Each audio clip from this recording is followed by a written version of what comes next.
Hello, everybody. It's Uncle Matt, and I'm here to read you another bedtime story. But before I do that, I just want to take a moment to reflect and remember all the former soldiers that have fought for my freedoms here in Canada. All the things that I, sometimes take for granted. I just want to say thank you. It is Remembrance Day today in Canada. Maybe your country celebrates it differently. But on November 11th, every year, we just take a moment to remember all those that have sacrificed for us.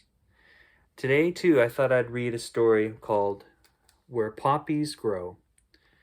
And it's a World War I companion. It's a pretty in-depth book. I will read a little bit, but I would encourage you to either pick this book up at a bookstore or go to your local library.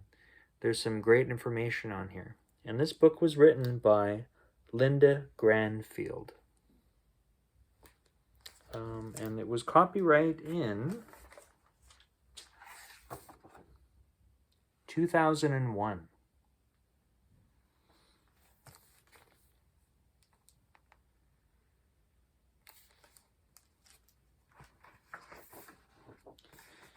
Where Poppies Grow, a World War I companion. I should also mention it talks a lot about Canadian soldiers and things that they've gone through. So a great book in that regard. All right, we'll read some of this here. War! When First World War, the Great War, began in August 1914, no one knew that millions of young men and women would die before the conflict ended in 1918. No one knew that villages would be erased from the map, or that entire nations would be changed forever. In fact, people thought the war would be over before Christmas. There was no single reason why the war began. Some European countries, like Germany, craved more power. Others, like France, wanted revenge for past wrongs, while Britain feared Germany's growing fleet and industrial power. People were primed for war. The murder of the heir to the Austro-Hungarian throne in June 1914 was the spark that lit this ready tinder. When the German army moved into neutral Belgium, Britain upheld its treaty obligations to defend the Belgians. On August 4, 1914, the British government announced, "War, Germany, act." Britain, joined by other supportive countries called Allies, was at war. But the Great War was unlike any other in history. It was a new and horrible artillery battle fought from rat-infested, water-filled trenches dug deep into foreign soil.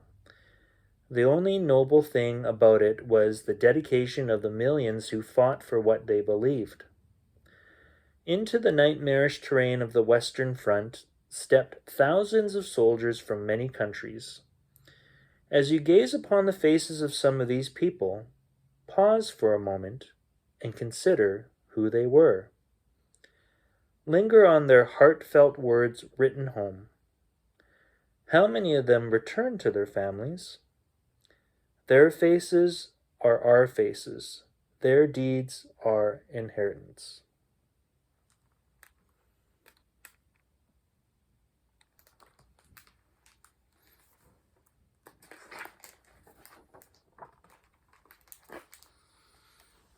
Kits and kilts.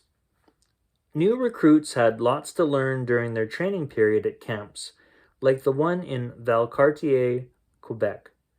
There they found acres of tents, thousands of horses, and piles of khaki uniforms. It was time to stop being a farmer, a banker, or a businessman and become a soldier.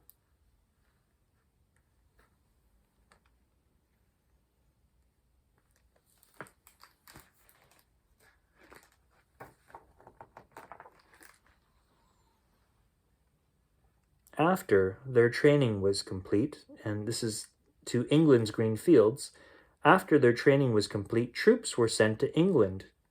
They shared the ship with tons of equipment and supplies. Before they left, there might be some celebrations with their families, trips into the downtown taverns in big cities, and parades. Then it was off to the awaiting gangways, crowded ships, seasickness, and finally, England.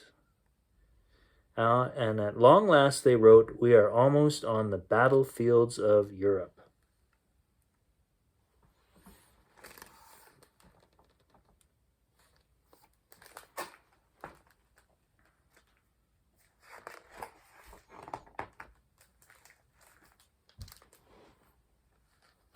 Across the Channel to Flanders.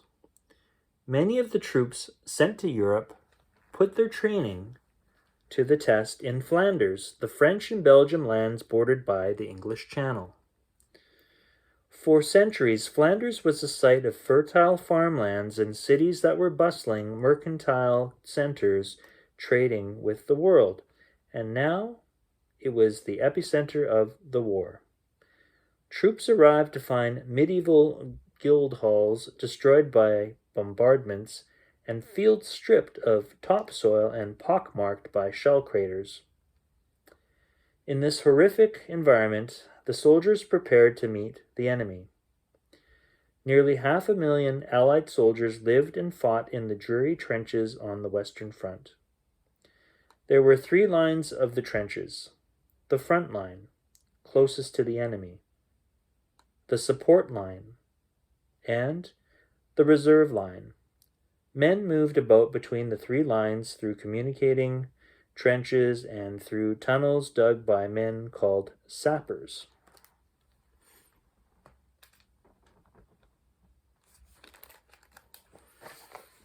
And the trenches.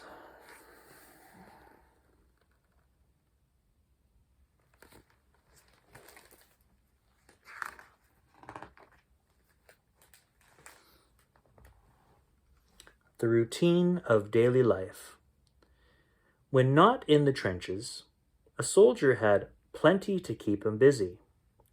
There were communication lines and trucks to repair. Horses had to be exercised. Laundry had to be collected. And lice, chats, had to be picked out of the seams of the supposedly clean garments. The routine of war was offset by the promise of time on leave, time for fun and recuperation.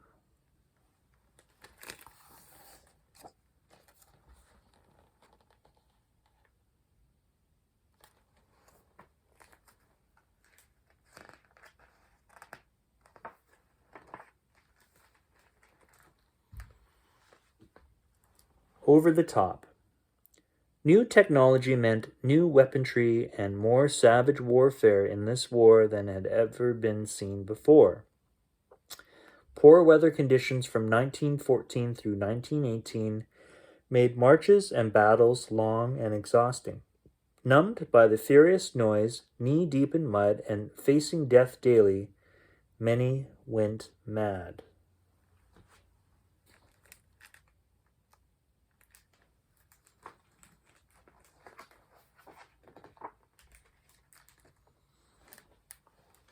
On Flanders Fields.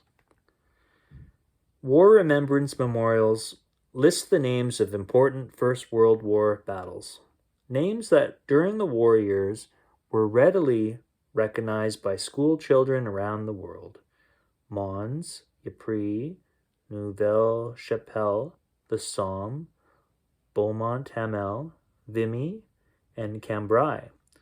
Modern equipment brought a new destructive swiftness to these battles and a new element to war stories.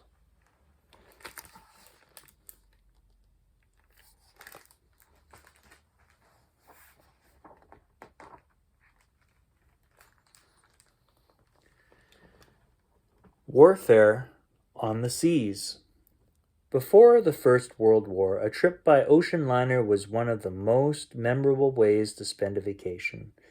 People who could afford first-class tickets traveled in cabins decked in finery. Other passengers enjoyed fewer comforts but lined up to buy tickets nevertheless. During the war years, sea travel was curtailed because of the German submarines or U-boats, U representing unter in German, under in English, that lurked beneath the Atlantic waters. In 1915, the enemy torpedoed the liner RMS Lestania, and the ship sank in under 30 minutes. Over 1,000 people, some of them Americans, perished. This act of aggression was a factor that later brought the United States into the war.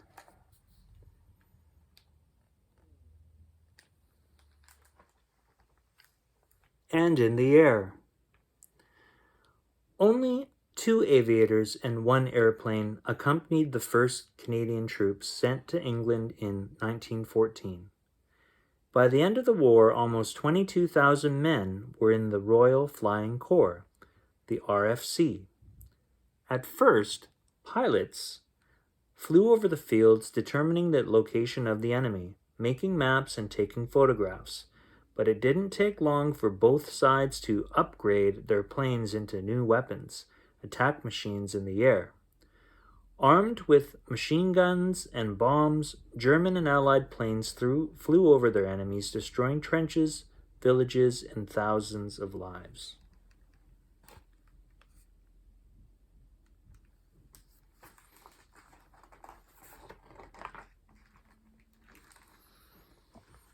You have suffered terribly. At the war's outset, trained nuns, or nursing sisters, treated the wounded. But as the conflict continued, more nurses were needed. Women from all walks of life were recruited and trained to handle the massive number of casualties. Some nurses remained in England to work in the convalescent hospitals. Others were sent to France, where they worked beside the doctors in field hospitals and dressing stations. They toiled in makeshift hospitals where materials were in short supply. Surgery often took place while the enemy bombarded the building.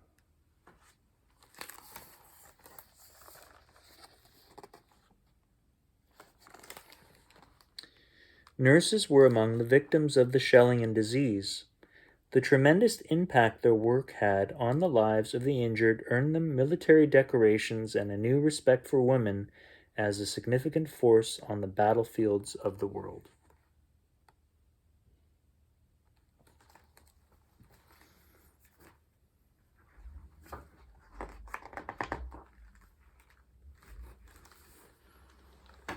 Propaganda and patriotism. During wartime, attempts to change the emotions and opinions of people were plentiful. Propaganda was information sent out to help or damage a cause. It was manufactured and distributed around the world through posters, paintings, songs, and literature. Similar materials appealed to a family's patriotism, their love of or loyalty to their country and cause. Sometimes it is difficult to sort one from the other.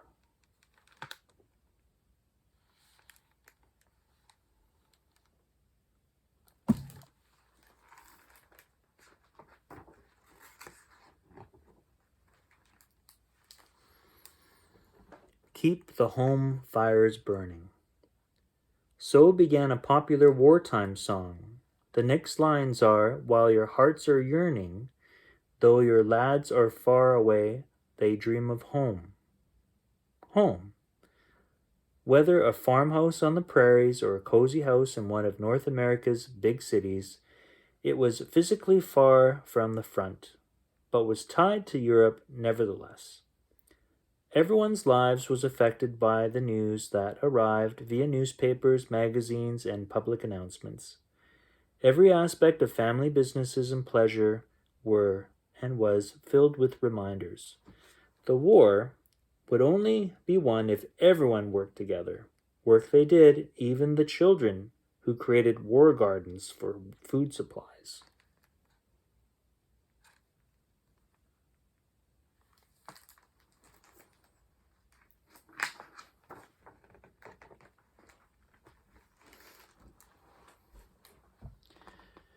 A child's world. Fathers, uncles, older brothers, perhaps all had gone to war. Mothers, aunts, and older sisters were busy keeping life as normal as possible and providing for the country's wartime needs. What was it like for a young child during the war? School, play, and chores filled their young lives as they had before the Great War begun. But school, play, and chores also changed a bit, each reflecting the war that threatened to engulf the world. A new chore would have been packing handkerchiefs, peppermint drops, and pencils in a gift box for a soldier, perhaps their father, at the front.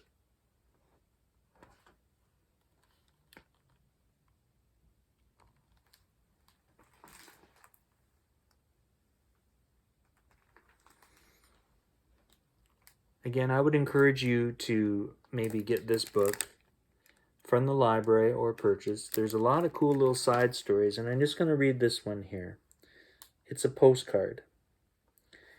And it says, "Dear son, cheer up and look after your mother for Dad. I love you, darling. Say your prayers for me every night so Dad will come back to you. From Dad to Cyril, for my son Cyril, bless you and good night. XXXXXXX."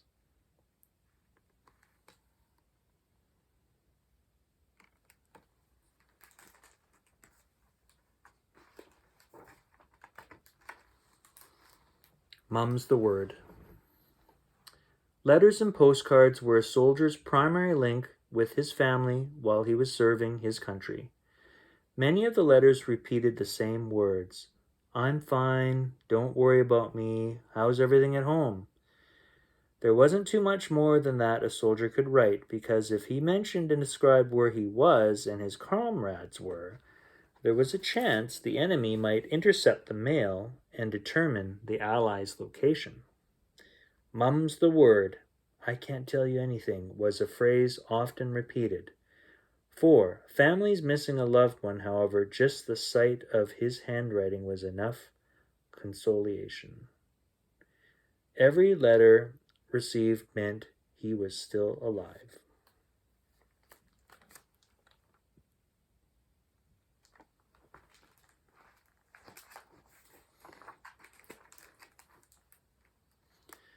The Poppy Poem. For over 85 years, people have recited the war poem in Flanders Fields by John McCrae, a Canadian medical officer during the Great War.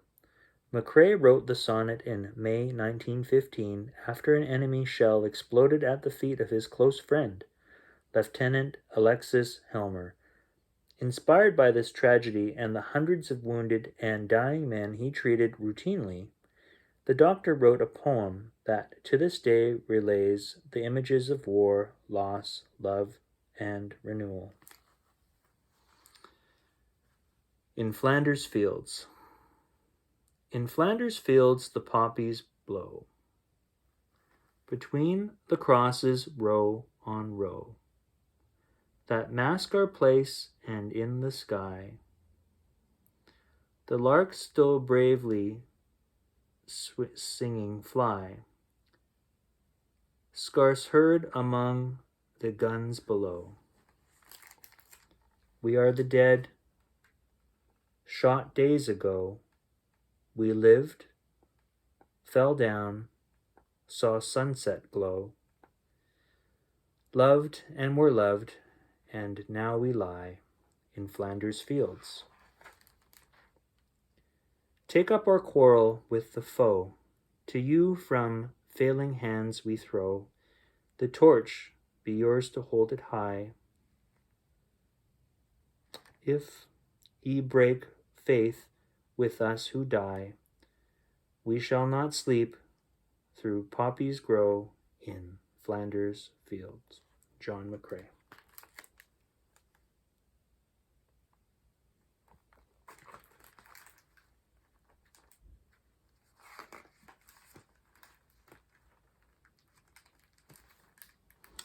Angels, statues, and songs in the night. Throughout the war years, stories, some too incredible to believe, made their way from the front to the rest of the world. Soldiers' letters home provided one perspective. The media, ready to latch onto anything that might keep morale high, messaged other facts. In the end, it often didn't matter if the stories were true or not. They became part of the lore of the Great War.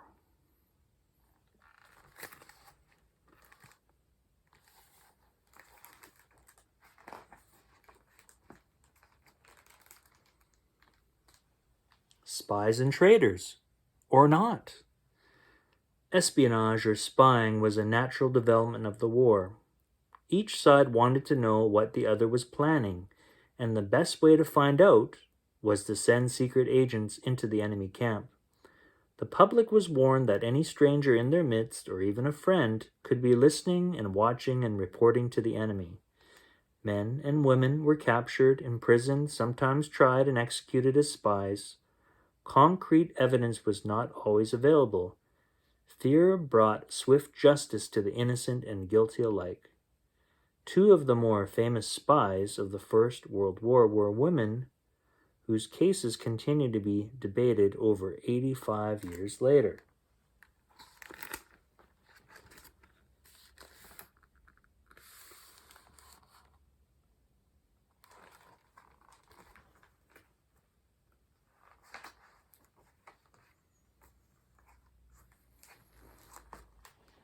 Man's best friend.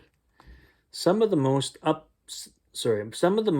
upsetting photographs of the First World War are those that show the unbelievable loss of animal life. When shells devastated villages or plunged into lines of marching troops, the hard-working animals who served the forces in a variety of ways became casualties alongside the men and women they lived with.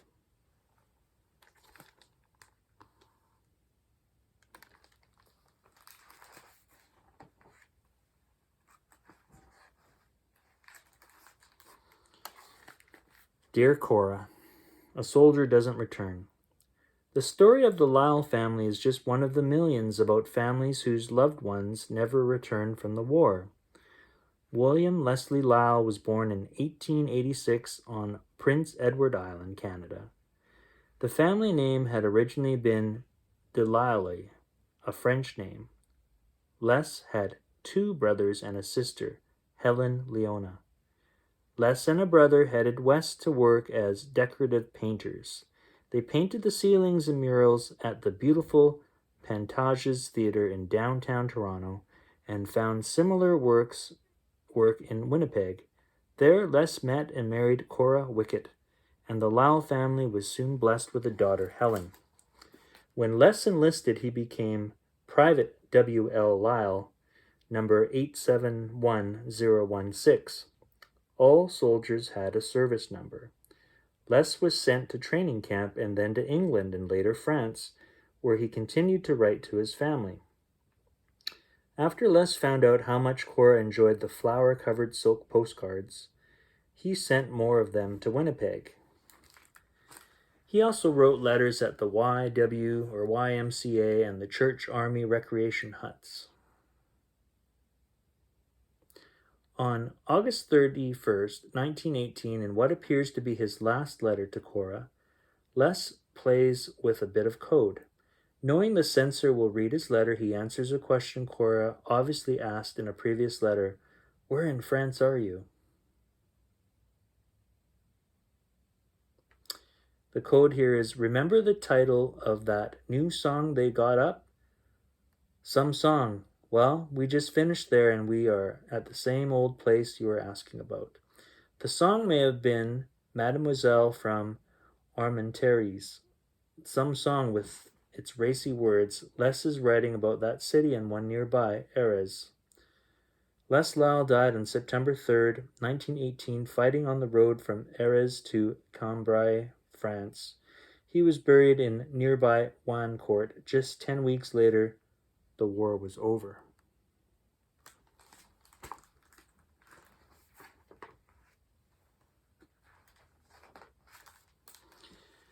Dear Amy, a soldier returns. In 1892, Frederick Rossen was born in Nottingham, England.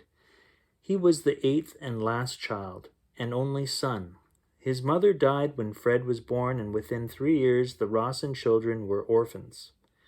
Fred lived with an aunt until 1907, when he sailed alone to a new life in Canada. The 15-year-old became a butcher's apprentice in Hamilton, Ontario. He boarded with the Edwards family and fell in love with their daughter, Amy. When the war interrupted their relationship, Fred wrote to her regularly, but Fred was a victim of gas attacks at Ypres in spring 1915. When he returned home, he learned that Amy had received none of his letters because her jealous father had intercepted them. Nevertheless, the couple married in 1915. Like many of the soldiers who returned, Fred never said much about the war he'd experienced. Later, his 3 children, Frederick, Elva, and Phyllis, learned that he'd received medals for his service. But just as Fred's days of fighting were over, so were his days of good health, for the gas had damaged his lungs and stomach. It was hard for him to keep down a meal. During the flu epidemic of 1918, Fred Rossen was one of the millions of people around the world who contracted the illness. His weakened lungs were susceptible, and by Christmas Day, Fred was in the hospital. The man who, during the war, had given his daily rum rations to his comrades, found that whiskey made him feel better. Fred, like many soldiers who returned from the Great War, developed a taste for alcohol. But by the time he was 37, ill and afraid of losing his family, Fred focused on the bus company he'd set up in Belleville, Ontario, instead of his drinking. He was a successful businessman providing a much-needed transport service when he died in 1934, only 42 years old. Private Frederick Rossen was deprived of a long, healthy life by the clouds of gas that blew across no man's land in 1915. But the stories of his laughter, his piano playing, and his business enterprises have kept his spirit alive for his family's future generations.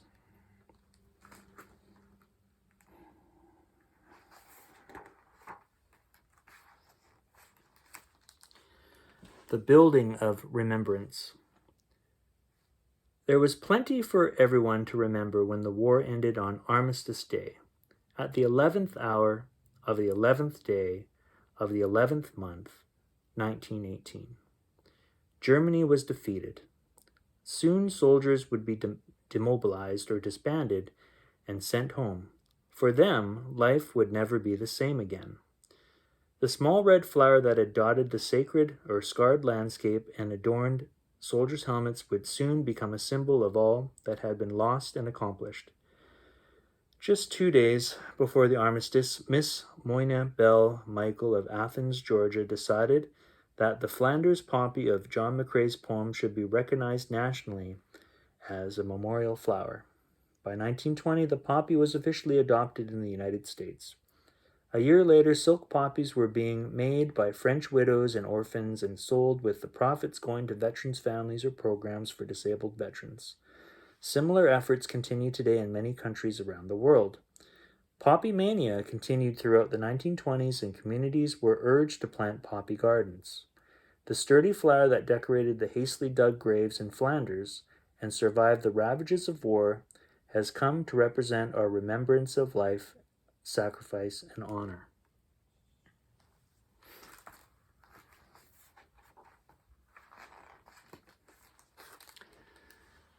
In solemn tribute, not long after the war was over, the governments of the world went about reburying the dead. Those who had been buried quickly while bombs burst above were permanently interred in peaceful, landscaped cemeteries. Monuments were erected as cities and towns were rebuilt. Annual, sometimes daily, remembrance ceremonies became a part of life, proof that those who survived the Great War would not forget. And thank you once again to all those who have served. Thank you for your service. Thank you for the freedoms that we have here in Canada, and hopefully where you live around the world. And that's all the time we have for Uncle Matt's bedtime story. I hope you enjoyed this story, and I'll see you next time. Goodbye.